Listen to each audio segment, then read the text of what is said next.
السلام علیکم. پس پردہ حقائق سنسنی خیز انکشافات پروگرام بے نقاب میں ہوں آپ کے ساتھ سفان خان. اگر کوئی سمجھ رہا تھا غلط فہمی تھی کہ ریاست بھول جائے گی 9 مئی کو, تو وہ بالکل غلط فہمی تھی. 9 مئی کو نہ بھولا جائے گا, 9 مئی کو نہ اس کی یادیں مٹائی جا سکتی ہیں.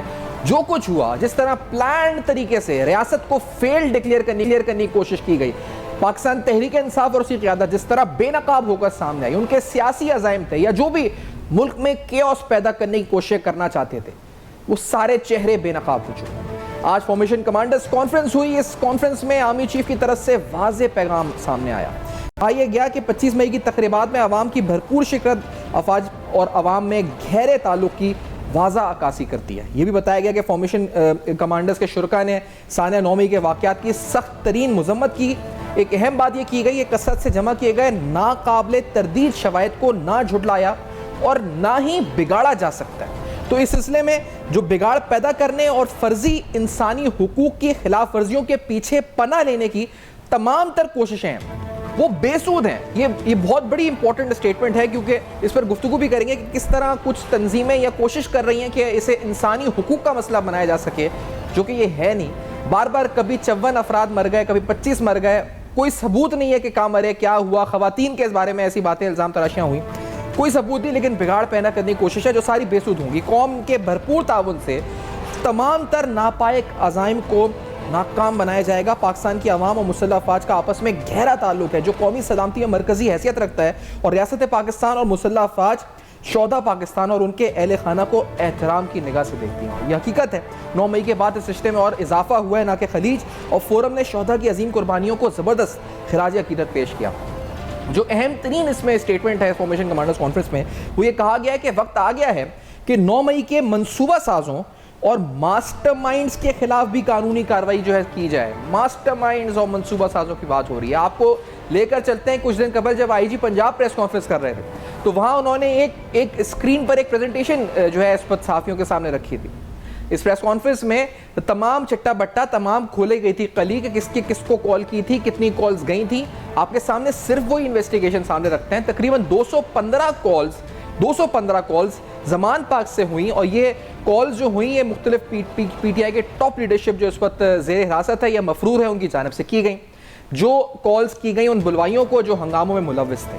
ان کالز کے اندر یاسمین راشد صاحبہ کی 41 کالز, حماد اظہر صاحب کی 10 کالز, محمود رشید صاحب کی 75 کالز, 50 جناب اعجاز چودھری صاحب کی 16 کالز, اسلم اقبال صاحب کی اور مراد راز صاحب کی 23 کالز, جو کہ اب ایک نیا گروپ ڈیموکریٹس کے نام سے بنا چکے ہیں. یہ تمام کالز زمان پاک سے کی گئی. جو ایجنسیز اور لا انفورسمنٹ ایجنسیز نے انویسٹیگیٹ کیا, 154 کالز جو ہیں یہ جن کا تعلق کور کمانڈر ہاؤس کے حوالے سے تھا. تقریباً 88 کالز ایسی ہیں جو جی ایچ کی راولپنڈی کے حوالے سے زمان پاک سے کی گئیں, اور ان لوگوں سے رابطے میں تقریباً جو وہاں پر موجود تھے ان کے ساتھ 88 کالز کی گئیں.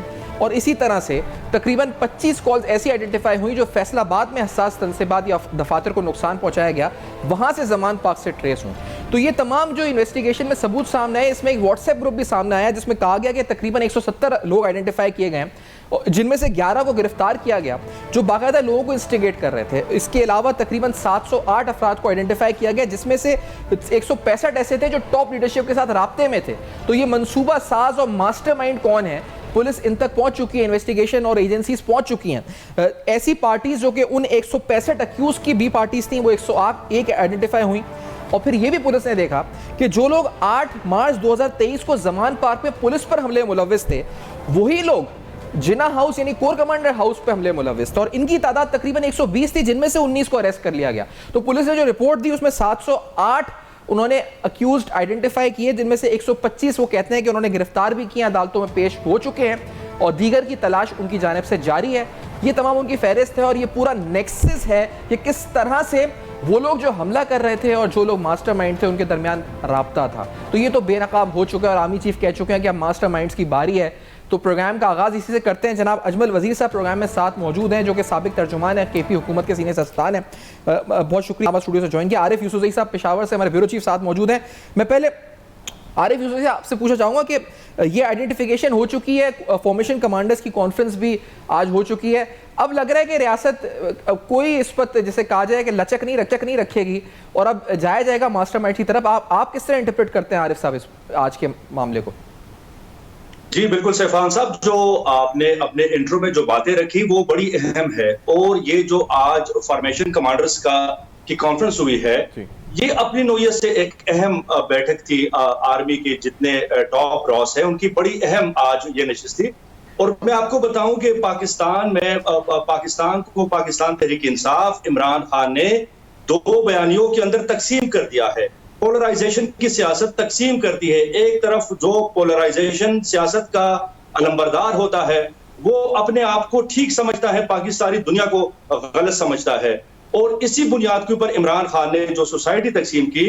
تو آج سے فان صاحب ہم دیکھتے ہیں کہ لوگ ہم سے پوچھتے ہیں کہ یہ جو پاکستان آرمی نے بڑی بڑی باتیں کی کہ فوجی تنصیبات پر حملے ہوئے، ملکی سالمیت پر حملے ہوئے، پاکستان کی تاریخی مقامات پر حملے ہوئے، تو لوگ پختونخوا میں بالخصوص پوچھتے ہیں کہ گرفتاریاں نہیں ہو رہی ہیں، اور پاکستان تحریک انصاف کے لوگ گرفتار نہیں ہو رہے ہیں، یا جو گرفتار ہو رہے ہیں وہ دھڑا دھڑ ان کی ضمانتیں ہو رہی ہیں۔ تو آج لوگوں میں ایک مایوسی بھی تھی، جو عمران خان اینٹی عمران خان نیریٹو کے لوگ تھے، ان میں مایوسی بھی تھی کہ کہیں دوبارہ کوئی کھیل تو نہیں کھیلا جا رہا کہ ایک طرف گرفتاری باہر جج رہا کر دیتا ہے اور ہاتھ ہولا رکھا ہوا ہے۔ تو آج فارمیشن کمانڈرز کے اس کانفرنس میں بڑی چیزیں واضح ہو گئی ہیں، بالکل کھل کے آ گئی ہیں، اور بتایا گیا ہے کہ جو اس میں ملوث تھے، جو سہولت کار تھے، سب کو پکڑا جائے گا، کسی کو نہیں چھوڑا جائے گا۔ اور ساتھ میں یہ بھی واضح کر دیا گیا کہ جو لوگ انوسنٹ کارڈز کھیلتے ہیں، انسانی حقوق کو ڈھال بنا کے انوسنٹ کارڈ کھیلتے ہیں، بین الاقوامی دنیا میں پاکستان کی رسوائی کا باعث بنتے ہیں، آرمڈ فورسز کے اوپر کسٹوڈیل ٹارچر کے الزامات لگا رہے ہیں کہ فوج کے پاس جو لوگ ہوتے ہیں، حالانکہ پولیس گرفتار کرتی ہے، تو پاک فوج کے اوپر جو کسٹوڈیل ٹارچر کے الزامات لگ رہے ہیں، ان تمام کی نہ صرف مذمت کی گئی بلکہ کھلے عام بتایا گیا کہ ان کے خلاف کارروائی ہوگی۔ تو یقینی طور پر ہم یہ سمجھ سکتے ہیں کہ پاکستان تحریک انصاف کے لیے، جو ہم پہلے سے بھی یہ ہمارا خیال تھا کہ آنے والے شب و روز ان کے لیے مشکل ہے، عمران خان کے لیے مشکل ہے، پاکستان تحریک انصاف اور اس کی تمام قیادت کے لیے مشکل ہے۔ اور ایک اور بات کہ اب لوگ یہ بھی نہیں چاہتے کہ جن لوگوں نے 10 سال پختونخوا میں حکومت کی، جن لوگوں نے 4 سال وفاق میں حکومت کی، اگر وہ ایک پریس کانفرنس کے ذریعے بخش دی جائے تو لوگ اس کو بھی قبول نہیں کریں گے۔ تو اب لگ رہا ہے کہ جب ڈنڈا چلے گا تو 4 سو چلے گا، ہر ایک کے خلاف چلے گا۔ جس نے جو پاکستان کی بدنامی کا باعث بنا، جس نے پاکستان کی سالمیت پر حملے کی، جس نے فوجی اور نجی جو املاک تھی، تنصیبات تھی، ان کو نقصان پہنچایا، اور جو لوگ آج غلط پروپیگنڈا کے ذریعے پاکستان کی بدنامی کا باعث بن رہے ہیں، پاک فوج کی بدنامی کا باعث بن رہے ہیں، اب اس کانفرنس کے اعلامیے سے لگ رہا ہے کہ سب کے ساتھ آہنی ہاتھوں سے نمٹا جائے گا۔ ریاست اب کوئی نرمی نہیں برتے گی۔ اجمل عزیز صاحب آپ فرمائیے، کیونکہ آپ کی وابستگی مسلم لیگ کاف سے بھی رہی، سالوں پر محیط آپ سینئر نائب صدر رہے، میں یہ بھی ذاتی طور پہ جانتا ہوں کیونکہ میں بھی ذاتی طور پہ آپ سے وابستگی میری رہی، بطور ایک صحافی بھی اور ایک اچھے مناسب رہے۔ آپ مولانا فضل الرحمان صاحب کے بھی آپ کافی نزدیک تھے، ان کے ساتھ بھی آپ کے روابط تھے۔ اچھا، مولانا فضل الرحمان صاحب، اجمل عزیز صاحب کئی بار وہ کہہ چکے تھے، ایک نہیں انہوں نے کئی بار کہا کہ عمران خان صاحب کے پیچھے فورن ایجنٹ ہیں، وہ یہودی ایجنٹ بھی انہوں نے کہا ان کا نیکسس ہے باہر سے، یہ پاکستان میں ڈی اسٹیبلائز کرنا چاہتے ہیں۔ آج جو حالات سامنے آ رہے ہیں، پردے اٹھ رہے ہیں، تو آپ کو لگتا ہے اجمل عزیز صاحب کہ واقعی میں مولانا فضل الرحمان صاحب جو کہتے تھے بات، وہ بات کہیں نہ کہیں جا کے درست تھی کہ آج انسانی حقوقی تنظیمیں، نیو کونز، امریکی کانگریس مین، زلمے خلیل زاد، شہباز گل وہاں بیٹھے ہوئے ہیں، تو کوئی نہ کوئی تو کنیکشن ہے، یہ کیا ہے اجمل عزیز صاحب کی نظر میں؟ دیکھیں سفان صاحب، شکریہ، بہت عرصے کے بعد آپ سے ملاقات ہو رہی ہے۔ دیکھیں اصل جو چیز ہے نا جی، اگر آپ 9 مئی کی بات ہم کرتے ہیں، یہ مجھے آواز واپس آ رہی ہے، اگر کائنڈلی ٹھیک کریں، اگر 9 مئی کی ہم بات کرتے ہیں تو 9 مئی کا جو واقعہ تھا وہ اتنا دل خراش واقعہ تھا کہ اس کے حوالے سے میرا تو عارف بھی بیٹھا ہوا ہے، ان کو بھی پتہ ہے ساری چیزوں کا، اور آپ کے بھی میں نوٹس میں لانا چاہتا ہوں کہ میں 12 جولائی 2020 کو میرے ساتھ جو خود انہوں نے کیا، صوبائی حکومت نے کیا، میں وہاں پہ انفارمیشن ڈپارٹمنٹ میرے پاس تھی، تو اس کے بعد میں نے 1 سال میرے لیے ایک جعلی آڈیو پہ میرے خلاف کمیشن بنایا گیا اور 1 سال جو ہے نا میں نے اس کو بھی فیس کیا اور الحمدللہ اس کے بعد جو ہے نا اس میں میں خود سرخرو ہوا اور میں اسی 2020 سے پھر پارٹی سے چونکہ وہ چاہتے تھے کہ میں سائیڈ لائن ہوں اور سارا گیم اس لیے کیا گیا تھا تو میں خود بھی سائیڈ لائن ہو گیا تھا اور پچھلے تقریباً 3 سال سے میں سائٹ پہ تھا. اب 9 مئی کا واقعہ ہوتا ہے, چلو وہ تو جہاں تک بات تھی وہاں پہ یہ تھا کہ چلو وہ ذات کی بات تھی, ذاتی طور پہ مجھے ٹارگٹ کیا گیا تھا اور الحمدللہ میں نے اس کو فیس بھی کیا اور میں اس میں سرخرو بھی ہوا, لیکن اور اس کے بعد میں چپ رہا. لیکن 9 مئی کا جب واقعہ ہوا تو اس وقت اس دلخراش واقعے کو دیکھ کر میں نے سوچا کہ اب اگر ہم چپ رہتے تو اس کا معنی یہ ہوا کہ اس نیریٹو کا ہم ساتھ دے رہے ہیں کہ جو نیریٹو یہ چل رہی تھی. اور 9 مئی کے واقعے کے بعد اب میں یہ جو ہے عارف یوسفزئی کا جو ڈسٹرکٹ ہے ثوابی, ہم جاتے رہتے ہیں وہاں پہ, ان کے گھر بھی جاتے ہیں, وہاں پہ ایک انٹرچینج آتا ہے جو کرنل شیر خان کے نام سے وہاں پہ اس کی یاد میں بنایا گیا ہے اور اس کے نام سے منسوب ہے. یقین کریں جب ہم وہاں سے گزرتے ہیں تو مجھے کم از کم شرم آتی ہے کہ اس وقت جب میں دیکھ رہا تھا کہ اس نے ہمارا نام اور جس طریقے سے انڈیا کے خلاف وہ لڑا تھا بارڈر پہ اور ہمارے قومی ہیرو کے ساتھ, اور اس کے جو وہاں پہ مومنٹم بنی ہوئی تھی, جو اس کی بے حرمتی ہوئی اس 9 مئی کو, اور جس طریقے سے آپ نے دیکھا کہ جناح ہاؤس لاہور اور اس کے علاوہ چکدرہ میں جو ہوا, دوسرے علاقوں میں جو کچھ ہوا, اور دوسرے ہمارے جو شہداء ہیں ان کے جو یادگاریں تھی ان پہ جو کچھ ہوا, اس کے بعد کم از کم میں نے اسی وقت یہ فیصلہ کیا کہ اب نو مور, کیونکہ اب یہ جو ہے نا اگر اس پہ ہم چپ رہتے تو اس کا مطلب یہ ہوا کہ ہم اس نیریٹو کا ساتھ دے رہے. حالانکہ میرا کیس صفان بالکل ڈیفرنٹ ہے. یہ اب اگین عارف یوسفزئی کو بھی پتہ ہے اور آپ کو بھی پتہ ہے, میں کوئی جو ہے نا اس میں نہیں تھا کہ کوئی اللہ نہ کرے کوئی FIR تھی یا 9 مئی تک میں ان کے ساتھ تھا, یا میں اس نیریٹو جو پچھلے 1 سال سے جو نیریٹو چل رہی تھی اس سے پہلے ہم سائڈ پہ ہو گئے تھے اور مجھے سمجھ آ چکی ہوئی تھی کہ یہ کیا ہونے جا رہا ہے اور اس کا رزلٹ کیا ہوگا, اور یہ ہم جیسے لوگوں کو پتا تھا. اب جو اس سے پہلے آپ نے دیکھا کور کمانڈر کی اسپیشل جو میٹنگ بلائی گئی تھی, اس کا اگر آپ پریس ریلیز دیکھ لیں اور اس کو ملا کر یہیں سے بات کو جوڑیں. ایک مختصر بریک ہمیں لینا ہے, اس کے بعد ہم واپس آتے ہیں, ملودی صاحب اس پہ مزید بات بھی کرتے ہیں. نیب کس طرح آگے بڑھ رہی ہے خیر پختونخوا کے کیسز میں, پنجاب کے کیسز میں, اس پر بھی آئیں گے. سیاست میں کیا ہو رہا ہے اسپیشلی خیر پختونخوا میں PTI کا کیا مستقبل ہے, یہ بھی سوال اٹھائیں گے. اس بریک کا ہمارے ساتھ لیں.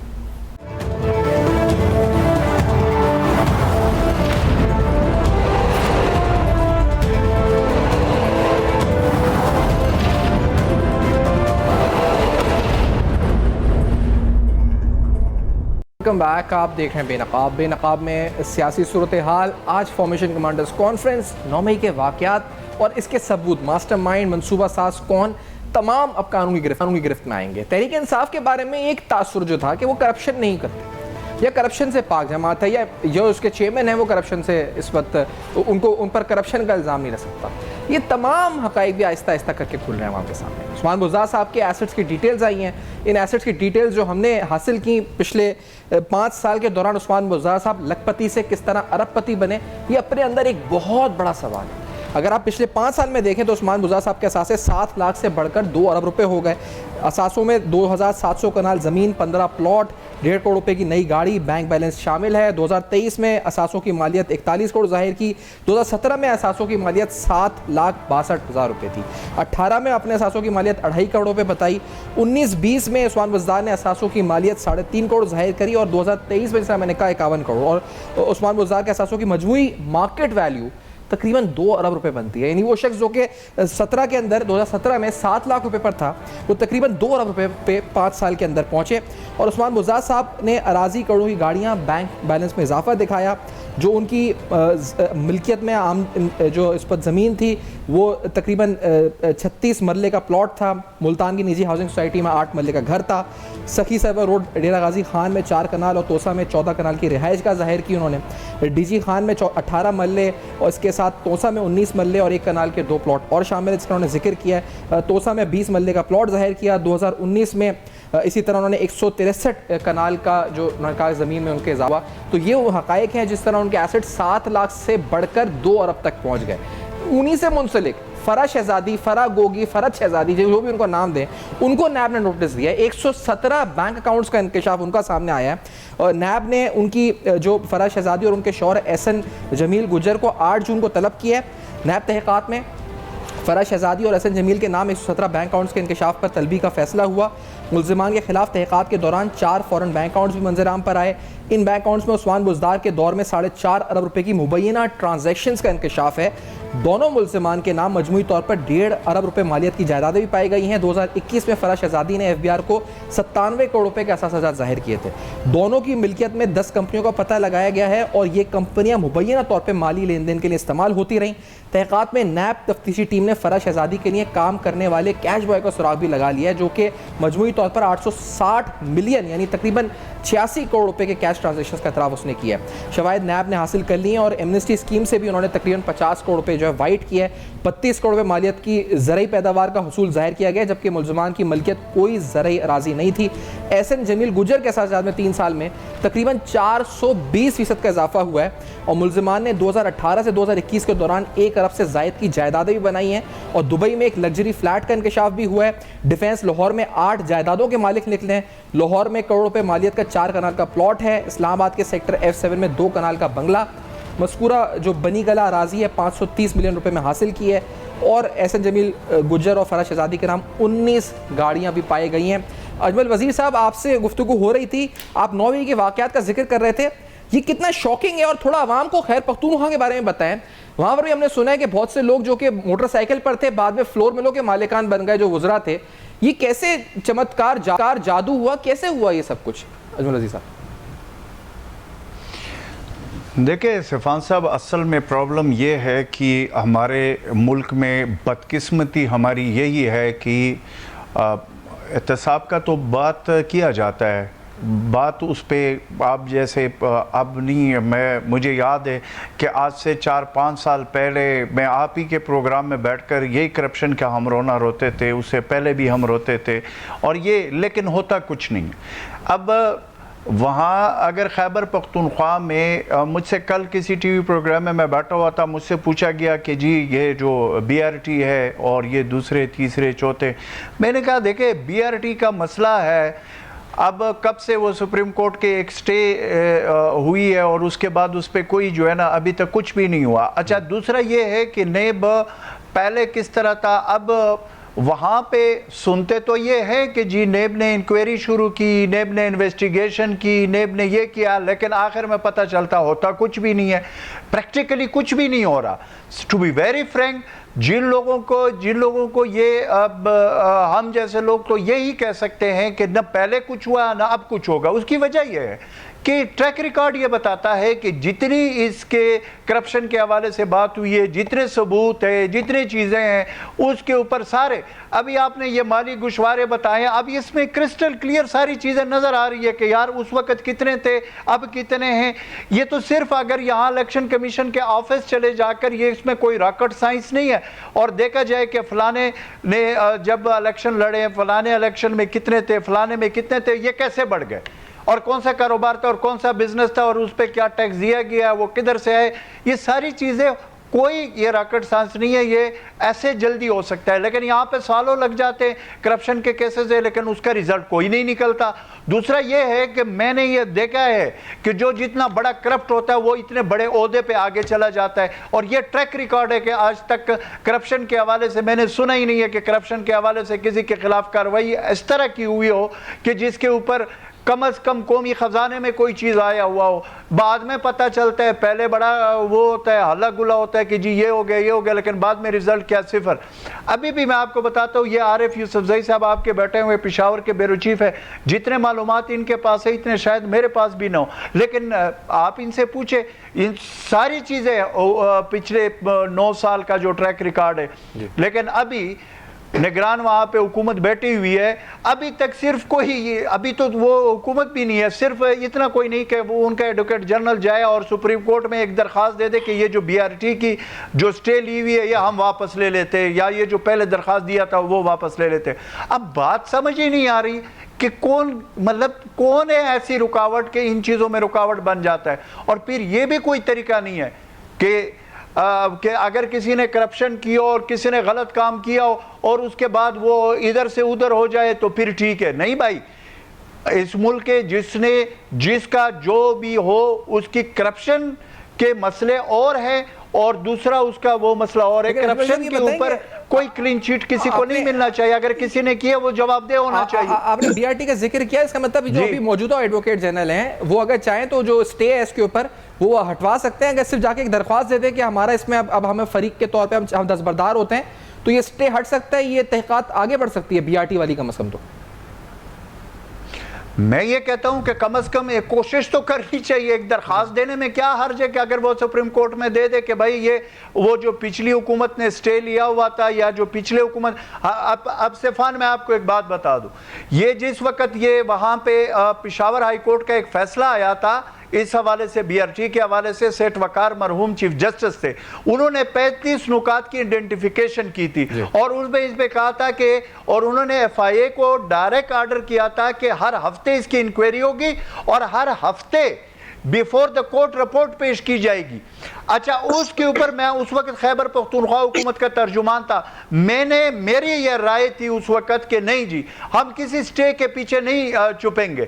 میں نے پریس کانفرنس کر دی, اسی سے 2 دن بعد میں نے پریس کانفرنس کر دی اور ریکارڈ پہ موجود ہے کہ ہم کسی سٹے کے پیچھے نہیں چھپیں گے, ہم سپریم کورٹ نہیں جائیں گے, ہمیں جو ہے نا پشاور ہائی کورٹ کا فیصلہ منوان تسلیم ہے. لیکن مجھے 2 دن کے بعد اپنا پی آر او کہتا ہے کہ جی ٹی وی پہ ٹکر چل رہا ہے کہ خیبر پختونخوا حکومت نے وہاں پہ سپریم کورٹ میں چیلنج کر دیا, اور مجھے خیبر پختونخوا حکومت کا ترجمان تھا, مجھے پتہ بھی نہیں تھا, اور 2 دن پہلے میں یہ کہہ چکا تھا کہ ہم سٹے کے پیچھے نہیں چھپیں گے, ہم جو ہے نا یہ انکوائری جو اس نے کی ہے, جو آرڈر ہے پشاور ہائی کورٹ کے, اس کو منوانا ہم تسلیم کرتے. سو کہنے کی بات یہ ہے کہ جس نے کرنا ہوتا اس نے کیا, اور اس کے بعد میں مجھے سزا بھی ایسی سزائیں دی گئی اس طرح کی گستاخیوں کا کہ وہ سب کو پتہ ہے. لیکن مسئلہ یہ ہے کہ یا چپ رہو تو پھر کچھ نہیں ہے, اگر کچھ بولو گے تو پھر آپ کو انتقام کا نشانہ بھی بنایا جاتا ہے. سو یہ ہمارے پرابلم ہے, یہ گراؤنڈ ریئلٹی ہم نے فیس کی ہے, 3 سال فیس کی ہے. اچھا اجمل صاحب یہ بتاتے جائیں کہ اب آپ کو, کیونکہ یہ تو سب قصے سامنے آ گئے, 9 مئی کا سانحہ بھی ہو گیا, اس میں بھی چہرے بے نقاب ہوئے, کرپشن کی کہانیاں بھی سامنے آ رہی ہیں, ہاں ان پر کارروائی حقیقی معنوں میں ہو رہی ہے نہیں ہو رہی وہ اپنی جگہ ایک سوال ہے, لیکن تحریک انصاف جس نے تقریباً 10 سال سے زیادہ حکومت وہاں پر کی خیبر پختونخوا میں, کیا اس کا سیاسی مستقبل آپ کو نظر آتا ہے وہاں پر خیبر پختونخوا میں؟ دیکھیں 9 مئی کا جو واقعہ ہوا ہے اس پہ تو کم از کم بینگ پاکستانی میں کہتا ہوں کہ اس سے بڑا کوئی واقعہ ہو ہی نہیں سکتا اور نہ ہوا ہے. اور میں اس کو جو ابھی آپ نے پہلے اپنے انٹرو میں بات کی تھی کہ جی امریکہ میں لوگ لابنگ کر رہے ہیں, یہ انسانی حقوق فلان فلان, دیکھیں جب وہاں پہ 9/11 ہوا تھا امریکہ میں تو وہاں پہ جو انہوں نے اپنے ان کی سلامتی کے یا ان پہ اٹیک ہوا تھا تو انہوں نے افغانستان میں کیا کیا, آج تک عافیہ صدیقی وہاں پہ ان کے جیلوں میں نہیں ہے, کہاں پہ ان کے انسان, جب ان کی باری آتی ہے, جب امریکن کی بات آتی ہے, جب ان کے خود اپنی سلامتی کی بات آتی ہے تو وہ تو اس حد تک جاتے ہیں. تو میرے ملک کے اندر اگر اس طرح کے حملے ہو اور اس کے اوپر جو ہے نا ہمیں وہ یہ جو ہے نا وہ انسانی حقوق کی باتیں ہمیں سمجھائے تو یہ ناٹ ایکسیپٹیبل. یہ آج جو فارمیشن کمانڈر کا اجلاس ہوا ہے اور اس سے پہلے جو کور کمانڈر کا اجلاس ہوا ہے, پوری پاکستانی قوم اپنی پاک فوج کے ساتھ ہے اور اس سے بڑھ کر پاکستان کے ساتھ ہے, کیونکہ یہ ملک ہے تو ہم ہیں. اگر اس ملک کی سلامتی کی یہ پوزیشن ہوگی کہ وہاں پہ انڈیا سارا دن ساری رات 9 مئی کی فوٹیج دکھا رہا تھا کہ خدا نخواستہ ان کی منہ میں خاک کہ جی پاکستان خدا نخواستہ ختم ہونے جا رہا ہے, اور پوری دنیا میں تماشا پاکستان کا لگا, اور پاکستان کے اندرونی حالات کا آپ کو پتہ ہے, ایکسٹرنل جو اپوزیشن ہے وہ بھی پتہ ہے. کیا اس پہ چپ رہا جا سکتا ہے؟ بالکل بھی نہیں چپ رہا جا سکتا ہے, اور اس پہ جتنا سخت ایکشن ہوگا اور لینا ہے, اور یہ جو لیا گیا ہے یہ لینا چاہیے, یہ وقت ہے. اچھا, دوسری بات جو آپ نے کہا کہ جی اس کے ساتھ جو آپ نے ان کی بات کی ہے کہ جی 9 مئی کے بعد کیا صورتحال ہوگی. دیکھیں میں ابھی پوچھنا چاہتا ہوں, میں ابھی صفان پوچھنا چاہتا ہوں کہ وہ لوگ کدھر ہے کہ جو بڑے بڑے عہدوں پہ بیٹھے ہوئے تھے, وہ جو پی ٹی آئی کے 5 سال یا اس سے پہلے 10 سال سے وہ انجوائے کر رہے تھے گورنمنٹ کو, میں ان سے سوال کرتا ہوں وہ کدھر ہے؟ یار سیدھا آؤ, یا یہ کہو کہ میں پارٹی کے ساتھ نہیں ہوں, یا یہ کہو کہ ہاں میں اس نیریٹو کے ساتھ سٹینڈ کر رہا ہوں. لیکن یہ چپ کر کے جو ہے نا بیٹھنا, اور اس کے بعد جو ہے نا چپ جاؤ, اور پھر اس کے بعد یہ کہو کہ جی نہ ہاں کرو نہ کرو. بھائی چپ رہنا بھی آدھا رضامندی ہے. جو لوگ چپ بیٹھے ہوئے ہیں وہ آدھا رضامندی ہے. اخلاقی جرت پیدا کرو. اخلاقی جرت یہ کہ اگر پاکستان کے ساتھ ہو سیدھا آ جاؤ کہ یہ 9 مئی کو جو ہوا ہے اس کے بعد ہم اس نیریٹو کے ساتھ نہیں چل سکتے. ہاں ذات کی جہاں تک بات تھی صفان, ہمارے ذات کے ساتھ ذاتیات ہوئے ہیں, یہ عارف یوسف زئی اس چیز کا گواہ ہے, ہمارے دوسرے بھائی کے پیچھے والے گواہ. سیاسی طور پر تحریک انصاف اب وہاں پہ جیت سکتی ہے, یعنی ہے ان کا کوئی گراس روٹ پہ بچی ہے سپورٹ, آپ کو لگتا ہے الیکشنز اگر ہوتے ہیں؟ میں اسی پہ آ رہا ہوں کہ ذات کی بات ہو تو ذات پہ تو ہم نے 3 سال جو ہے نا برداشت کیا, ہم نے اف تک بھی نہیں کی اور بے گناہ برداشت کیا. لیکن جب ملک کی بات آئی تو ہم نکل آئے, کیونکہ اس پہ چپ رہنے کا مقصد یہ تھا کہ ہم رضامند ہیں, ہم اس نیریٹو کے ساتھ چل رہے. سو کہنے کی بات یہ کہ خیبر پختونخوا کی پولیٹکس کی زیادہ تو آپ کو عارف یوسف زئی صاحب بھی بتائیں گے, لیکن میں آپ کو اتنا بتا دوں گروپیں وہاں پہ بن چکی ہے, اور گروپیں انڈر کارپیٹ انڈر ٹیبل 2-3 گروپیں ہیں, وہ رابطے کر رہے ہیں, کوئی کس کے ساتھ کر رہا ہے کوئی کس کے ساتھ کر رہا ہے, نہ صاف چھپتے ہیں نہ صاف سامنے آتے ہیں. اور وہاں پہ میرے خیال میں کہ خیبر پختونخوا کے حد تک مجھے نہیں لگ رہا کہ کوئی کاروائی بھی کوئی ایسی ہوئی ہو جو ہمیں نظر آ رہی ہو. تو وہاں پہ کوئی ابھی تک وہ نہیں ہے.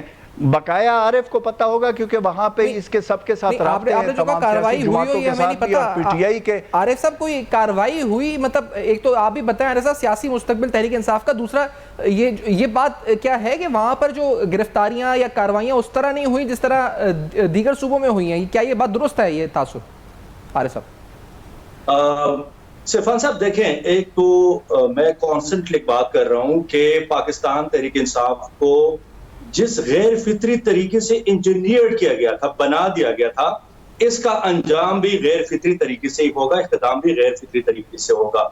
تو اول تو یہ بات. دوسری بات, پختونخوا میں اس وقت پی ٹی آئی کی پوزیشن ورکر کی حد تک تو پاکستان تحریک انصاف کا ورکر موجود ہے, لیکن ایک ریزنٹمنٹ ہے ورکر کے اندر. ورکر 10 سال بھی محروم رہا حکومتی مراحل سے, اور آپ نے کرپشن کی بات کی, تو میں یہ کہوں گا کہ پختونخوا کی پی ٹی آئی کے پارسا سر تاپا کرپشن میں باضابطہ طور پر وہ نکلے ہیں, پوری کی پوری وہ کرپشن میں ڈوبے رہے. اجمل وزیر صاحب یہاں پر کابینہ کا حصہ تھے, ان کو سارا پتا ہے کہ ان کے جو کولیگز تھے کس طریقے سے کرپشن کرتے تھے. اور میں کہوں گا کہ اجمل وزیر صاحب سے ایک پروگرام لازمی کر لیں. جب کرونا تھا اور کرونا میں اجمل وزیر صاحب ایک انسٹرومنٹل کردار ادا کرتے, گورنمنٹ کے فیس کا کردار ادا کر رہے تھے, لیکن دوسری طرف کرونا کی خریداریوں میں کیا ہو رہا تھا, 14 ارب کی خریداریوں میں کتنی کرپشن ہوئی. وینٹیلیٹرز کی ضرورت پڑی, پرانے وینٹیلیٹرز کو ریفربش کر کے ان کو ایکسپورٹ کے کھاتے میں دکھا کے یہاں پر پیسے بنائے گئے. اور ابھی میں آپ کو بتاؤں سٹننگ ریویلیشنز ہے. میری نیب کے کچھ افسران کے ساتھ ملاقات ہوئی ہے گزشتہ روز, انہوں نے بتایا ہے کہ جو ہیلتھ کے شعبے میں پاکستان تحریک انصاف بڑی باتیں کرتی تھی, اگر یہ سٹوریاں نکل آتی ہیں اور یہ کہانیاں نکل آتی ہیں, ان کو آنے دیا جاتا ہے میں آج معذرت کے ساتھ ایک بات بتاؤں، پختونخوا میں چیزیں رکی ہوئی ہیں، روک دی گئی ہیں، نہ نیب کام کر رہی ہے، نہ ادارے کام کر رہے ہیں، نہ پولیس کام کر رہی ہے، نہ کوئی گرفتاری ہو رہی ہے۔ اب ہمیں وہ بندہ بتایا جائے کہ کس نے یہاں پر ان تمام معاملات کو بریک لگائی ہے۔ میں اس وقت بتاؤں، نیب میں بی آر ٹی کا اگر کیس چل رہا ہے تو بی آر ٹی کے اوپر کوئی سپریم کورٹ کی قطعان نہیں ہے، کوئی پابندی نہیں ہے۔ 2 سال پہلے دوبارہ نیب نے تحقیقات شروع کی تھی، اور سال پہلے جس افسر نے بی آر ٹی کی تحقیقات کو مکمل کیا، سال پہلے ان سے کیس واپس لیا گیا اور لوگوں کو کیس دیا گیا، اور آج بی آر ٹی کا کیس انڈر دا کارپٹ ہے، خاموش ہے۔ یہی حال تمام کیسز کا ہے، اور اس عرصے میں پختونخوا میں 3 ڈی جی نیب تبدیل کی گئے۔ جب بھی کوئی نیا ڈی جی نیب آیا، بتایا گیا کہ اب ڈنڈا چلے گا، اب گرفتاریاں ہوں گی، اب احتساب ہوگا، لیکن کرنٹ ڈی جی چوہان صاحب تک جو بھی ڈی جی آ رہے، 3 ڈی جی تھوڑے سے عرصے میں تبدیل ہو گئے، لیکن جو بھی ڈی جی آتا ہے ہمیں کوئی ایکشن نیب کی طرف سے نظر نہیں آتے۔ تو بہت افسوسناک صورتحال ہے کہ نیب نہ صرف یہ کہ خالی پی ٹی آئی کا، بلکہ پی ڈی ایم کے لوگوں کی کوئی کیسز ہے، امیر مقام کی جس کی بھی کیسز ہے، سب کو کھولے، کیونکہ وقت ختم ہے صاحب، میں انشاءاللہ کسی نشست میں اور ہم تفصیلاً بھی آپ سے گفتگو کریں گے، آپ کے پاس جو معلومات ہیں ان کا اور ہم آپ سے ناظرین تک پہنچائیں گے۔ میں بہت شکریہ آپ کا ادا کروں گا اور آپ کا کہ آپ دونوں نے پروگرام میں جوائن کیا اور اپنا موقف اور ہمیں خبریں بھی اور اپنا تجزیہ بھی پاکستان کی موجودہ صورتحال پر دیا۔ اپنا بہت خیال رکھیے گا۔ ہم صرف سمرائز کرنے اس گفتگو کو اگلے سیگمنٹ میں آئیں گے، ہمارے ساتھ رہیے گا اس بریک کے بعد۔ ویلکم بیک، آپ دیکھ رہے ہیں بے نقاب۔ آج بے نقاب میں آپ کے سامنے ثانیہ 9 مئی اور اس کے بعد آج فارمیشن کمانڈرز کانفرنس، اس میں ریاست نے یہ فیصلہ کیا ہے کہ کوئی بھی لچک برتی نہیں جائے گی، ساتھ ساتھ نیب کی کارروائیاں فرا گوگی اور عثمان بزدار کے اثاثوں کی تفصیلات آپ کے سامنے رکھیں، ہوش ربا انکشافات۔ فیڈ بیک ضرور دیجیے گا، دیکھتے رہیے گا، اب تک اپنا بہت خیال۔